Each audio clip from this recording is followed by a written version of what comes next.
যুক্তরাজ্যে ফ্ল্যাট কেলেঙ্কারিতে যুক্ত থাকায় দেশটির সিটি মিনিস্টার ও ক্ষমতাচ্যুত সাবেক প্রধানমন্ত্রী শেখ হাসিনার বোনের মেয়ে টিউলিপ সিদ্দিককে ক্ষমা চাইতে বলেছেন অন্তর্বর্তী সরকারের প্রধান উপদেষ্টা ডক্টর মোহাম্মদ ইউনূস। প্রভাবশালী ব্রিটিশ সংবাদ মাধ্যম সানডে টাইমসকে দেওয়া সাক্ষাৎকারে তিনি এ কথা বলেন। ডক্টর মোহাম্মদ ইউনূস বলেন, শেখ হাসিনা স্বৈরাচারী শাসনামলে টিউলিপ সিদ্দিক লন্ডনে যেসব সম্পত্তি ব্যবহার করেছেন সেগুলোরও তদন্ত হওয়া দরকার। যদি প্রমাণিত হয় এসব সম্পত্তি সম্পূর্ণ ডাকাতির মাধ্যমে অর্জন করেছেন তাহলে সেই সম্পত্তি বাংলাদেশে ফেরত দেওয়া উচিত।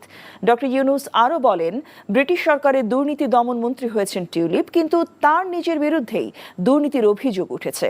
এর চেয়ে হাস্যকর আর কিছু হয় না। তার উচিত জনগণের কাছে দোষ স্বীকার করে ক্ষমা চেয়ে পদত্যাগ করা, কিন্তু তা না করে বরং নিজেকে রক্ষা করার চেষ্টা করছেন। অন্যদিকে দুর্নীতিতে যুক্ত থাকায় টিউলিপ সিদ্দিককে বরখাস্ত করতে প্রধানমন্ত্রী কেয়ার স্টারমার